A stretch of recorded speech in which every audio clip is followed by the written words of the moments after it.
Right. Okay, so today we're going to be talking about the Constitutional Convention.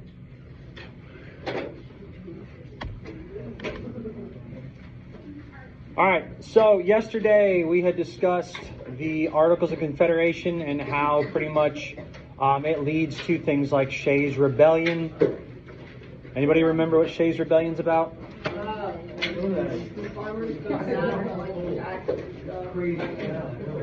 Shh, guys, what? Some farmers got mad about the taxes and stuff. Okay, farmers got mad about taxes. Yep. So they have sick of the disillusionment. They were promised pensions. They're not getting it. They can't pay their back taxes. Their farms are being taken. They're being thrown in jail. So they've had enough. They close some courthouses, rough up some judges, and decide to finally take an arsenal that's full of weapons and ammunition. A state-funded militia tries to stop them. They say, hey, stand down. The farmers say, absolutely not. Shots are fired. 4 farmers lay dead. 18 are arrested. 2 are hanged. And Shay is ultimately pardoned in 88. So that is Shays Rebellion. This, however, leads us into the Constitutional Convention because we can see the cracks in it. September 1786, Alexander Hamilton calls for a meeting to discuss trade issues. And he's like, while we're there, let's go ahead and talk about maybe making some changes to the Articles of the Confederation. George Washington hears about this and he decides that he wants to attend as well. Kind of like a concerned parent seeing that their children are misbehaving.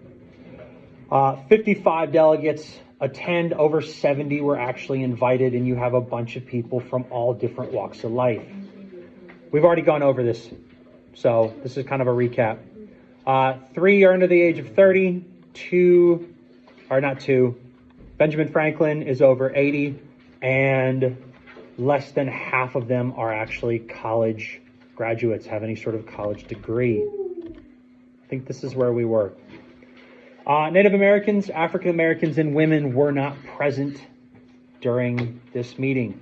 And instead of changing the AOC, they simply decide to draw up a new constitution. With this, they go, all right, we need to figure out a new plan of action, but we need to have some sort of ground rules. First and foremost, let's make Washington the president of this convention. He's not the president of the United States yet. That job hasn't been invented.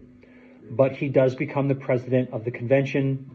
He's proven his leadership skills and abilities. He's also proven the fact that he is not going to try and take over as a king or monarch. Also with this, each state is going to have 1 vote. So there's no proportional representation voting or anything like that. Every state has the same vote. And instead of it being a unanimous decision like it was for the Articles of Confederation, this is simply going to be a majority rules for each vote. So when something comes up, they take a vote, the majority wins. Sessions are not open to the public. No one was allowed to hear what they were doing. In fact, this was so secret that they even closed the windows so no one could listen in on the proceedings. If you think about it, you have 55 guys in a room in May of 1780s with no central heating or cooling system. So there's no airflow in this room. The only airflow you get is from the windows being opened, and they just shut them.